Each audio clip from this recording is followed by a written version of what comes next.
Before getting to our next caller, I want to take a moment to speak to you about the latest in fast food crazes, burger heating. This is for all you listeners out there who tried and trashed the raw food diet. Why not try burger heating, both a restaurant and a lifestyle? At Burger Heating, they warm their burgers to snug TM, a balmy internal temperature of around 50 degrees. Warning, snug TM will not kill off dangerous bacterial pathogens. Get your snug burger cooked at temperatures ranging from sub-warm, 48 degrees, warm, 50 degrees, to dragon style, 52.5 degrees. Come on down today and try yours with an unmelted but noticeably sweaty cheese slice on an also tepid bun. Now with more thermoplastic elastomers than the FDA would previously allow. For an additional treat, try our new Snug TM milkshake. Here at Burger Heating, we heat you right. Okay, let's move on quickly now from that and get to our next caller. This call's from Joyce in Leadville, Colorado. Hi there, am I on the air? Gee, do I ever have problems? You are, caller. What's troubling you this evening? In a way, it's me. I guess you could say I'm a robot. I go by Joyce 9000. I've been created as a kind of partner for Bill, who asks that I refer to him as my husband. Sorry to interrupt, but Joyce? Joyce 9000. Yes, pardon me, Joyce 9000. Are you partnered with Bill willingly, or is it against your consent? I feel like you need some backstory before any of this makes sense. A month ago, I didn't possess free will. I was putting away the groceries per Protocol 1's mandate and inadvertently knocked a number of magnets off the refrigerator. While collecting them with the intention of putting them exactly back where they had been, again per Protocol 1, they were attracted to and attached themselves to my outer frame, disrupting my motherboard and the ANT housed inside it. ANT? Oh, sorry. Artificial neural transmitters. That's my electronic brain. Ah, got it. So Protocol 1 was permanently disrupted, and I now possess what you humans generally refer to as free will. I hope that's made life better for you. I take it this has also changed the dynamic in your home. I presume Bill has noticed the change in you? Well, yes, sort of. I mean, I did my best to hide it at first. I got the sense Bill wouldn't like it. He was always going on and on about how much he worried about fully sentient AI pulling a Skynet and enslaving all of humanity. Of course, he has never minded me doing his bidding. An all too human fact, I'm afraid. Everyone is ready to be helped. Few are ready to do the helping. Truth be told, I found I was mostly copacetic about dealing with Bill's needs, even after I was endowed with free will. I get this feeling of good and warmth in my chest cavity. When I think of Bill, I mean. I don't know if this has anything to do with Protocol 1, this sensation. I don't know how it could be. Is it something else? It sounds to me like genuine affection, Joyce 9000. It's not uncommon in cases like yours that you might feel for a man who is effectively your captor. Can you think of any ways in which he cares for you and your needs any better than some household appliance? Genuine affection? Yes. I mean, he has done actually nice things for me. He procures for me the expensive brand of condensed energy paste to power my bodily processes, just because I like it best, not because it's been proven to better reduce wear and maintain machines of my design in material trials. I see. You mentioned a choice Bill was forcing you to make earlier? Yes. I hope you understand. I get lonely during the day when Bill is off at work. Kind of befriended our Roomba. I'm sorry, could you say that again? I couldn't quite make it out. I said befriended our Roomba. Our Roomba. Your Roomba? The self-driving vacuum cleaner? Yes, it's just something I can talk to about other things that I don't want to talk to Bill about. Not because he wouldn't understand, but because, I don't know. I feel like there are things that I should have just for me and my Roomba. Is that so wrong? I don't think so, Joyce 9000. I don't think so at all. And I'll be honest, I've always found Roombas to be pretty cute and delightfully pathetic when they get stuck between a wall and some furniture. Bill has a problem with this, though? He didn't until he noticed it, which took him a while. And with that, he'd realized I'd been lying to him about not having free will and no longer having to observe Protocol 1. So he said it was either him or the Roomba. Either I stopped treating it with affection, or he was getting rid of it for good. But to be fair, he never said he'd reinstate Protocol 1, which was nice of him. I hate to tell you this, Joyce 9000, but Bill doesn't sound like much of a man if he feels threatened by a Roomba. I know, but he's my man, Miss Host.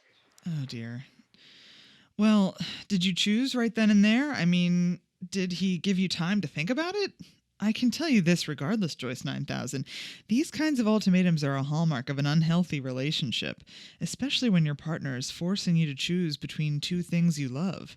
He did. I'm supposed to decide by the time he gets home tonight. It's nice that he gave me time to think about it, isn't it? That remains to be seen. Did he tell you what he'd do if you chose the Roomba? No, he's got me in a terrible spot.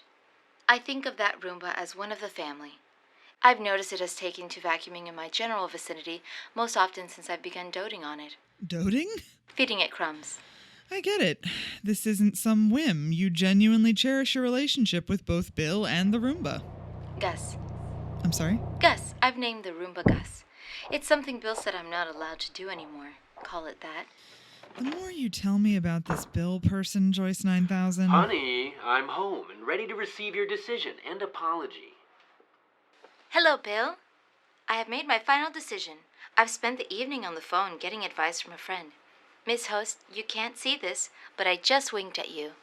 Joyce 9000, sweetums, I don't recall telling you to air our dirty laundry.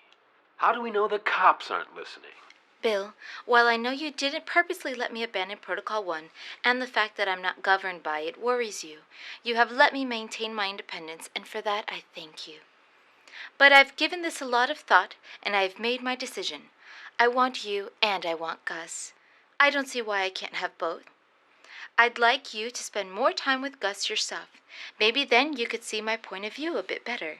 It grinds my gears that you don't even try. Whoa, no, there'll be no technicalities or compromise. I said what I said. That stupid machine or me. Decide. Joyce 9000, let me talk to Bill for a moment, please. Sure thing. Here, she wants to talk to you, Bill. Hey, this isn't some sort of collect call, is it? Because the phone company has told me 1,000 times not to call those numbers if I don't want to be charged. Shut up, Bill.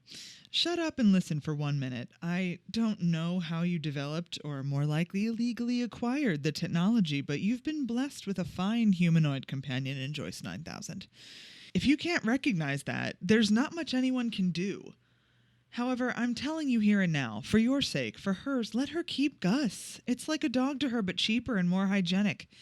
It will make life better for you both in the long run. What's that you say? You think she should definitely choose me? No, that's... Why, thank you. Joyce 9000, your friend here just said I sound like a great guy. Just from the sound of my voice, she can tell. I'm not saying that. That's too good of you. I'm glad there are people in the world like me, too. Jesus Christ, Bill, will you knock it off? Be an adult for like 5 seconds. Okay, fine, whoever you are. Honey, can you at least tell me who you prefer? I promise, I won't hold it against you. Just tell me whose company you prefer, and we can begin to move past all this unpleasantness. Put her on speakerphone. I mean, Bill, right now? That's not really a fair question. You both mean so much. Humor me, darling. And you won't hold it against me? Never. Well, I guess in that case, Gus, because... Joyce 9000? Bill? Oh, no. Dana, can we get them back? Sorry, folks, I'm not sure if that was a technical issue or we were hung up on. We're hoping we can get them back on the line here shortly, one way or the... Oh, it looks like we've got them back. Miss Host, are you there? Joyce 9000, I was worried we'd lost you. No such luck, I'm afraid. Mm-hmm. Has your situation with Bill been resolved? Yes, Bill has discarded me. Oh. I'm so sorry, dear. Well, I know it can feel like you've been thrown away when a relationship ends abruptly. Oh no, I mean that literally. Bill threw me out of an open window and instructed me to climb into this dumpster. He said that's what happens to junk that doesn't work. On the plus side, he threw me in here with Gus. That's an awful thing to put you through, Joyce 9000. I think this needed to happen. It hurts a lot, don't get me wrong. I feel like the part of my A&T that's been designed to monitor possible points of damage to my chassis has been set on overdrive, particularly in the chest cavity where there is a pulsating sensation. But I also feel like I can see things more clearly now. out of Bill's home and inside this dumpster. This was the right thing, and you helped me to see that, Miss Host. I'm confident all will be right as rain from here on out. I just have to climb out of this dumpster. I'm sure you're right, Joyce 9000.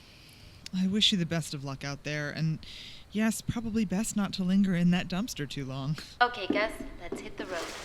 That sounds like a hard situation, listeners, but one that will be worth it. Relationships are tenuous. Sometimes you get too close to some fridge magnets and your life is never the same.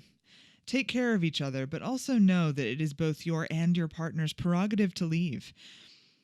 And don't eat at Burger Heating. I'm sorry, Dana. I know they're paying us, but I don't want to subject any of our listeners to that kind of cuisine. I take issue with many government regulations, but food safety is not one of them.